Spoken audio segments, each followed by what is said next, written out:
मोक्षमार्गस्य नेतारं भेत्तारं कर्मभूभृतां ज्ञातारं विश्वतत्त्वानां वन्दे तद्गुणलब्धये। देखो, अभी आपने दुर्लभ जी से और संयम जी से जिनवाणी की बहुत अच्छी अच्छी बात सुनी।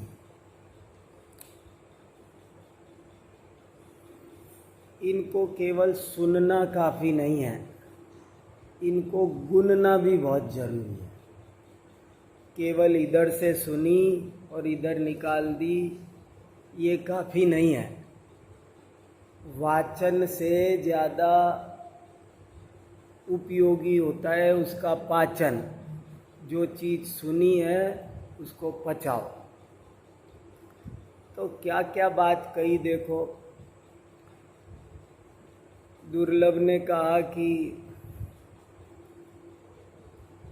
जो मुनि महाराज होते हैं उनके निकट सहज ही सिंह आदि पशु भी क्रूरता छोड़ देते हैं। वो इतने अनासक्त, इतने निर्लिप्त, हवा की तरह सारी दुनिया में विहार पर कहीं भी कुछ अपना नहीं है, चिपकते ही नहीं है कहीं पर भी। यही जिंदगी का राज है। जो जिंदगी में कहीं चिपकेगा नहीं, उस आदमी के पास में सब अनुकूलता सहज ऑटोमेटिकली, मतलब ऐसा ही कुछ योगा योग है। अपन 2 दिन से श्लोक बोल रहे हैं ना कि जो धर्म में मन लगाएगा देवावीतम पणमंती। कोई देवता मनाने से बुलाने से नहीं आते, पर जो धर्मात्मा होते हैं उनके पास देवता अपने ही आप उनकी सहायता करते। सेठ सुदर्शन ने कोई देवताओं को बुलाया नहीं था कि आओ मेरी रक्षा करो, उनकी आराधना नहीं करी, लेकिन जब जरूरत पड़ी तो कैसे दौड़ के आए, कैसी रक्षा करी। ज्ञानियों की रक्षा, धर्मात्माओं की रक्षा जाने कौन कैसे करता है। ऐसा ही सहज तुम तो अनाज पे ध्यान दो, घास फूस तो अपने आप हो ही जाएगा। जिंदगी में सब बढ़िया ही बढ़िया होने वाला है। तुम तो धर्म ध्यान में मन लगाओ। जो धर्म ध्यान में मन लगाते हैं उनका लौकिक जीवन तो अपने ही आप शानदार होता ही है। ऐसे ही संयम ने कहा, बहुत ही बढ़िया, बहुत अच्छा श्लोक सुनाया कि भाई देखो, प्रथम तो किसी की चिंता मत करो। चिंता शब्द ही बुरा है, इसलिए चिंता करो ही मत। पर बिना चिंता किए अपन लोग मानते नहीं है, इसलिए थोड़ी चिंता होती है। तो चिंता होती है तो काय की चिंता हो? तो बोले अपनी चिंता करो, सबसे बढ़िया अपनी चिंता करो। दूसरे की चिंता मत करो, अपनी चिंता करो। सबसे बढ़िया चिंता अपनी और सबसे घटिया चिंता दूसरे की। और बीच में ये है कि जब अपनी चिंता में मन न लगे तो थोड़ा शरीर का ध्यान रखो, क्योंकि शरीर की चिंता भी जो करेगा। कितनी बढ़िया बात बताई। कोई आदमी ऐसा हो जो ये कहे कि मेरे को तो आत्मा का कल्याण नहीं करना, स्वर्ग नरक अगला जन्म नहीं सुधारना, मेरे को तो यही जन्म बढ़िया करना है, मेरे को तो शरीर बढ़िया कर रखना है। तो शरीर को भी जिसे बढ़िया रखना है वो आधा धर्मात्मा होगा जब शरीर अच्छा रहेगा। गलत काम करने वाले, गुस्सा करने वाले, जिसको शरीर बढ़िया रखना है वो गुस्सा करेगा, क्योंकि गुस्से से तो शरीर का सत्यानाश। अहंकार नहीं करेगा, उल्टा सीधा खाएगा पिएगा नहीं। इसलिए कम से कम चिंता भी करनी तो किसकी करनी, ये करो। और कई दृष्टांत भी सुनाए। मेरे को भी कई दृष्टांत ध्यान में आ रहे हैं, कई कहानियाँ ध्यान में आ रही है। जैसे सुबह चोर की कहानी सुनाई ना, एक शब्द कान में पड़ गया तो उसकी जिंदगी बदल गई। ऐसी बहुत कहानियाँ, कुछ कहानियाँ मेरे को इतनी पसंद है कि खूब याद आती है और खूब मेरे को उनसे फायदा होता है, बहुत याद आती है। अब जैसे एक कहानी मेरे को ये बहुत याद आती है कि एक मूर्तिकार था और मूर्ति बेचता था। तो एक दफे उज्जैन में मूर्ति बेचने आया, तो पूरे उज्जैन में किसी ने मूर्ति नहीं खरीदी। तो राजा के पास गया, बोले महाराज आपके नगर में कोई कद्रदानी नहीं है क्या? कैसा नगर है? मैं तो बड़ा नाम सुना था और ऐसी बढ़िया मैं कलाकार हूँ, बहुत प्रसिद्ध, और मूर्ति बेच 3 मूर्ति लेके आया, कोई खरीदार नहीं मिला आपके नगर में। राजा बोला हमको दिखाओ, हम खरीदेंगे, हमारे नगर का अपमान मत करो। एक व्यापारी आया बाहर से और मूर्ति नहीं बिकी बेचारे की, ऐसे नहीं होना, हम खरीदेंगे, दिखाओ मूर्ति। तो उसने मूर्ति दिखाई, 3 निकाल के, महाराज ये मूर्ति है, कीमत बताओ फटाफट। बोले महाराज ये 10 रुपए की है, ये 1000 रुपए की है, ये 10,000 की है। तो राजा बोला तीनों एक धातु की है, एक साइज की है, फिर कीमत में इतना फर्क क्यों? अरे महाराज यही तो मेरी कला है, और ये आप भी नहीं समझे, आपके नागरिक प्रजा तो नहीं समझी, प्रजा तो मूर्ख है। पर हमने तो सोची राजा बहुत विद्वान है, ज्ञानी, और आप भी मेरी कला नहीं। महाराज मैं तो इसी का कमाता हूं, यही तो मेरी कला है। आप भी बाहर से देखोगे तो ऐसे नहीं पार पड़ेगी। बाहर से दिख रही है तीनों एक सी, पर इनमें बहुत अंतर है, जमीन आसमान का। बोले क्या अंतर है भाई, हमारी तो समझ में नहीं आ रहा। अरे महाराज मंगाओ, एक धागा लाओ, एक धागा मंगाओ महाराज। धागा मंगाया तो बोले महाराज डालो इसके कान में, ये मूर्ति के, एक मूर्ति के कान में डालो। तो डाला, इधर डाला, इधर निकल गया। बोले महाराज देख ली एक मूर्ति, अब दूसरी के डाल के देखो। तो दूसरी के डाला, तो इधर डाला, इधर निकल गया। बोले महाराज देखो फर्क समझ में आया, एक सी नहीं है ना महाराज।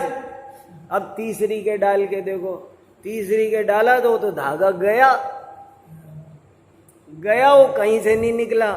बोले महाराज यही खास बात है, ये तीनों मूर्ति आप अपने शोकेस में लगाओ, ये आपको जिंदगी भर शिक्षा देती रहेगी कि जो धर्म की बात है इधर से सुन के इधर निकाल देते हैं, उनकी कीमत 10 रुपया।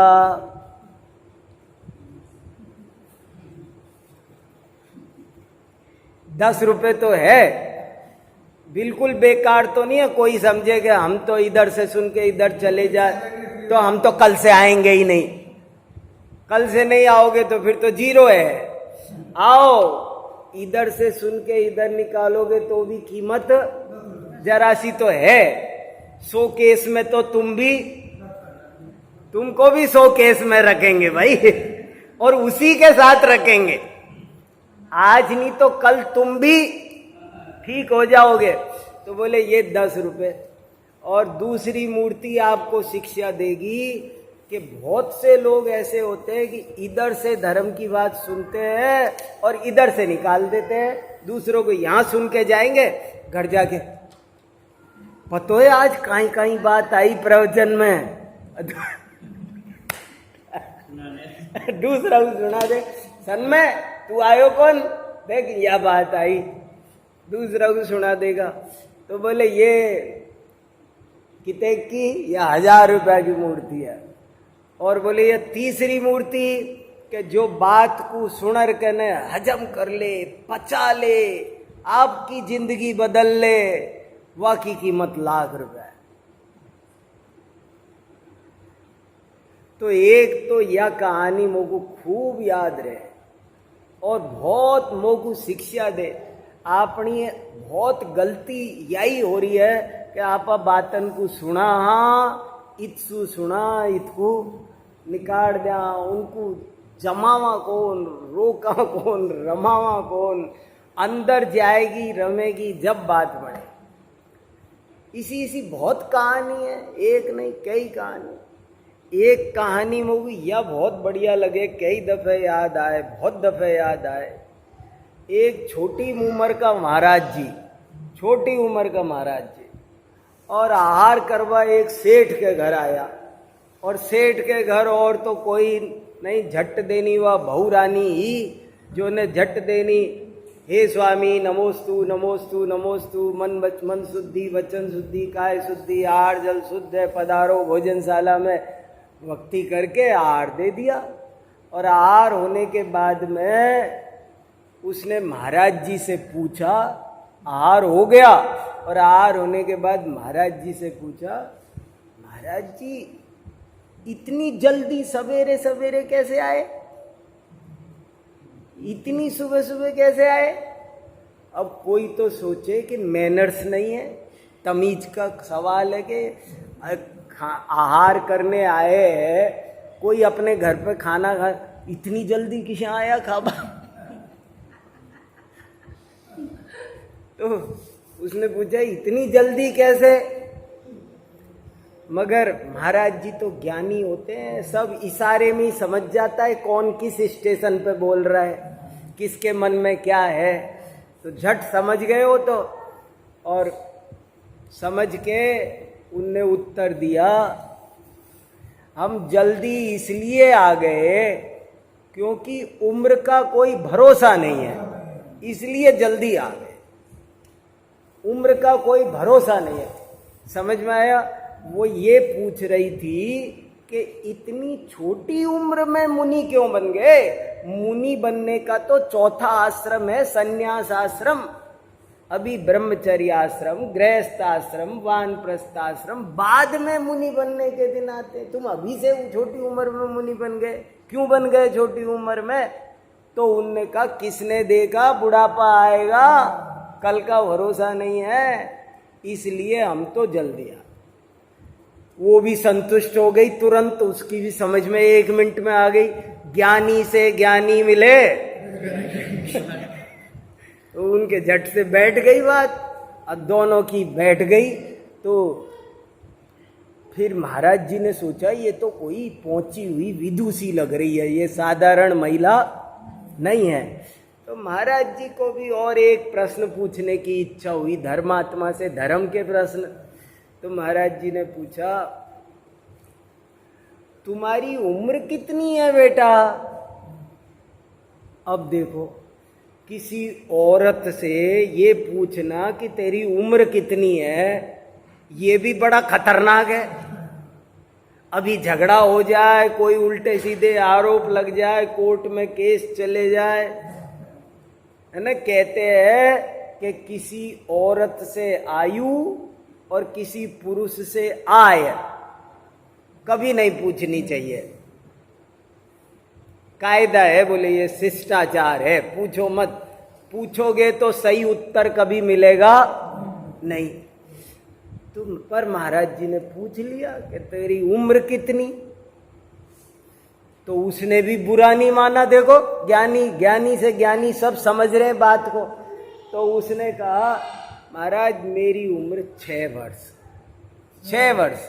बोले मैं 6 वर्ष। अच्छा तेरे पति की उम्र कितनी है। बोले वो 4 वर्ष। बोले तेरी सास कितनी है साल की। बोले वो 2 साल। 2 साल की 2 वर्ष। तो बोले ससुर साहब की उम्र कितनी। तो बोले वो अभी पैदा ही नहीं है।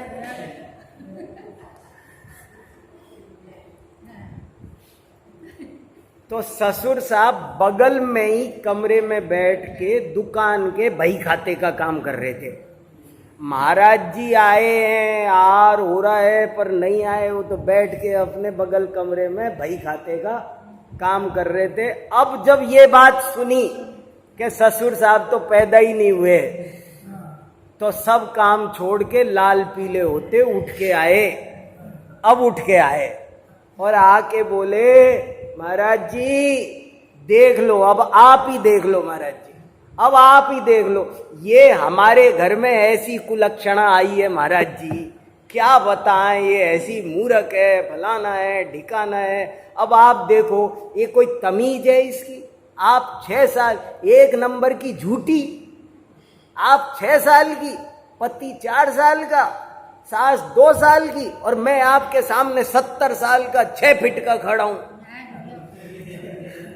और कह रही है मैं पैदा ही नहीं हुआ। देखो महाराज, देखो महाराज, क्या करे महाराज। तो महाराज होते हैं, महाराज की बात ही अलग है, जो बात कहीं नहीं है वो महाराज की है। कैसे होते हैं महाराज? जिनके वचन मुख चंद्र ते अमृत झरे, अंगुली माल भी बदल जाए, पापी से पापी का मन पल भर में जिनके सामने, जिनके निकट सिंगादि पशु भी भूल जाते क्रूरता, ऐसे मुनि महाराज, सबका मन बदल जाए 1 मिनट में। तो महाराज बोले, बैठो सेठ जी, बैठो, शांत शांत शांत बैठो सेठ जी, चर्चा करेंगे, बैठो सेठ जी, आप बहुत भाग्यशाली हो, बैठो बैठो सेठ जी, चर्चा करें, बैठो, शांत शांत शांत। बिठाया सेठ जी को प्रेम से, 2 बात, क्या करते हो, क्या कैसे कैसे घुमा घुमू के महाराज ने उनका गुस्सा शांत किया। महाराज जी की, सेठ जी की भी काल लब्धि आज आ गई थी, तो महाराज जी ने उनको अच्छे से समझाया कि आपकी पुत्र वधू बहुत विदुषी है, विद्वान है, और ये जो बात हो रही है वो साधारण बात नहीं है, मूर्खों के समझ में आने लायक बात नहीं है, चमड़े की आंखों से देखने की बात नहीं है। चमड़े की आंख से देखने वाले चमार होते हैं, ज्ञान की आंख से देखे वो ज्ञानी होते हैं। अंदर की आंख से देखो क्या कह रही है।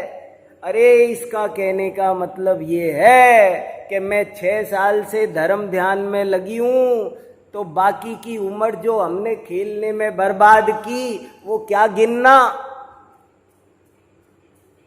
बोले अपनी उम्र 6 साल, पति 4 साल से धर्म ध्यान कर रहे हैं, सास को प्रेरणा दी तो सास 2 साल से कर रही है। तो ऐसे ही अब आप भी धर्म ध्यान करना शुरू करो। सेठ जी की भी बात समझ में आ गई, और आज सेठ जी का भी जन्म हो गया। अब इसी तर्ज पे मैं कभी कभी ऐसे पूछता हूं कि मैं आपसे पूछूं, मुकेश, मैं आपसे पूछूं कि एक दिन में कितने घंटे होते हैं।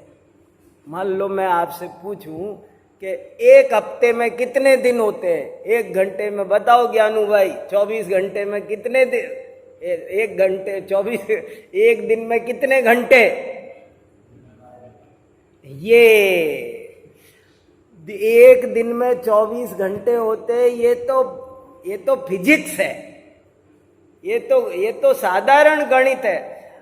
24 घंटे में जितनी देर हमने धर्म ध्यान किया उतने घंटे होते हैं, बाकी क्या गिनना।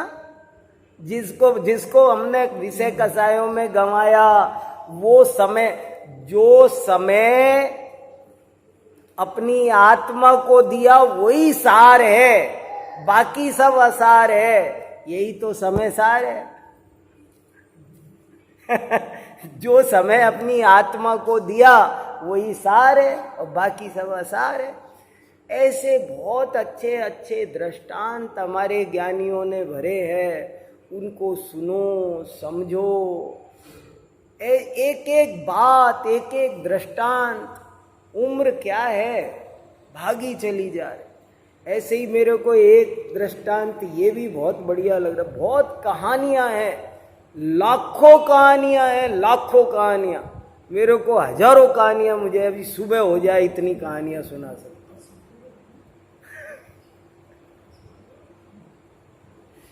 एक और कहानी सुना के बाद पूरी करूं। बहुत बढ़िया बढ़िया कहानी है ये, ध्यान रखने लायक। एक कहानी और सुन लो, बहुत बढ़िया। एक राजा था और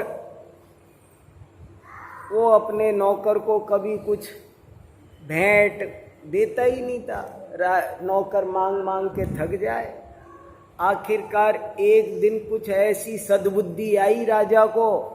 राजा ने सोचा कि ये अपना नौकर जन्म से अपनी सेवा कर रहा है, इतना बढ़िया है, अपन भी कितने कंजूस है, क्या छाती पे लेके जाएंगे, इनकी वजह से तो अपन फल फूल रहे, इनको कुछ तो देना चाहिए।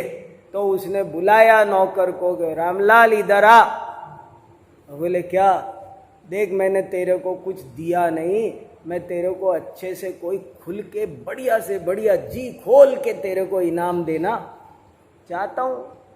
तो वो सोचने लगा, मैं सही सुन रहा हूँ क्या? 2 पैसा तो छाती से कभी छूटे कौन? यूं कह रहा है मैं बढ़िया देवो चाहूँ तो वो काई देवो चाहे, ये काई देगा ये। लेकिन राजा ने कहा कि देख, मेरी ऐसी इच्छा है कि कल सुबह तू 6 बजे सही आ जा, और अपना जो हीरे का कोठा है ना, वो मैं तेरे लिए खोल दूंगा 3 घंटे के लिए, और तू खूब ले जाना, जितना तेरे चले जितने ले जाना, जो हीरे पसंद हो जितने हो सब ले जाना। हैं?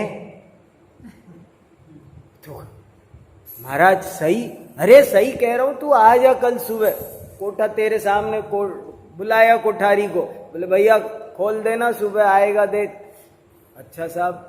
अब वो तो घर गया, रात भर नींद ही नहीं आई और पहुंच गया वो सुबह जल्दी।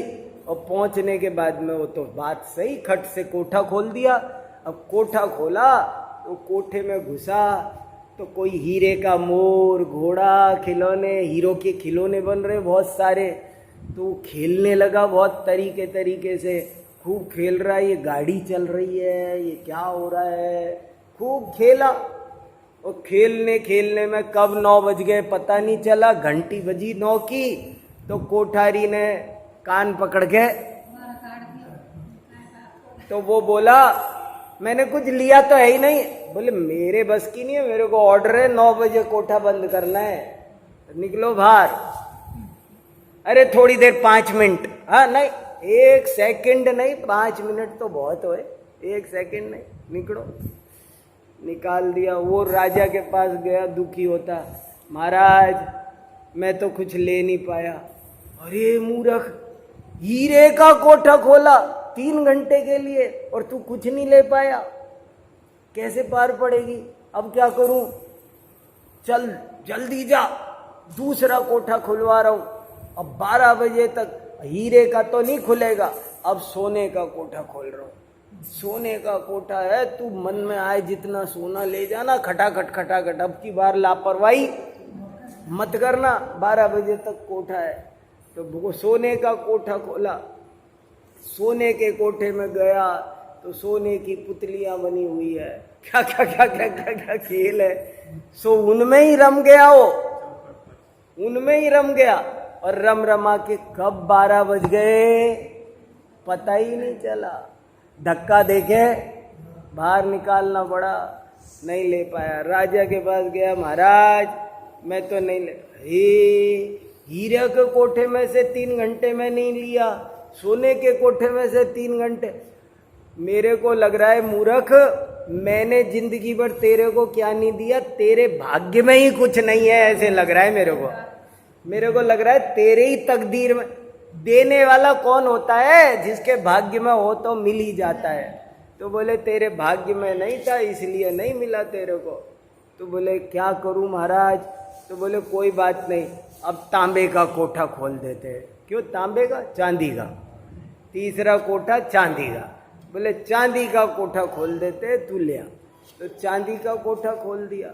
अब चांदी के कोठे में गया वो, तो वहां पे कोई गोरख धंधा होता है, एक पंखुड़ियां होती है बहुत सारी। तो देखा तो पंखुड़ी हिल गई, गिर गई। तो ये तो बोले उनको संगवाने में लग गया, एक लगाए तो दूसरी गिर जाए, दूसरी लगाए तो तीसरी गिर जाए, यहाँ की यहाँ, यहाँ की यहाँ, उनको संगवाबा में ही जाने कब है। हाँ नहीं हुआ तो अभी आएगो। तो फिर है ना, तीसरा कोठा में सुबह वह कहाँ ही नहीं ले सको। 3 बज गई, टन टन बाहर निकाल दिया। चल भाई राजा के पास में, महाराज मैं तो तीसरा।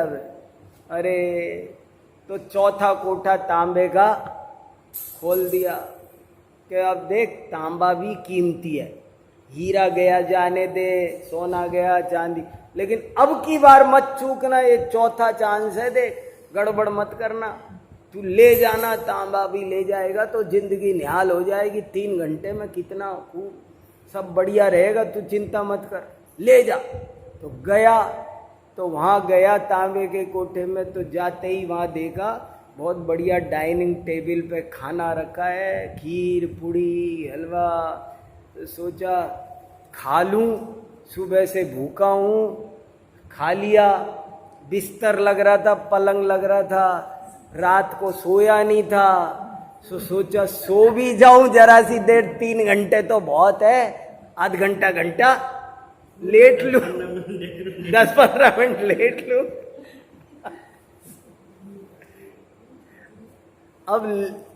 अब वो लेटा तो ऐसा लेटा,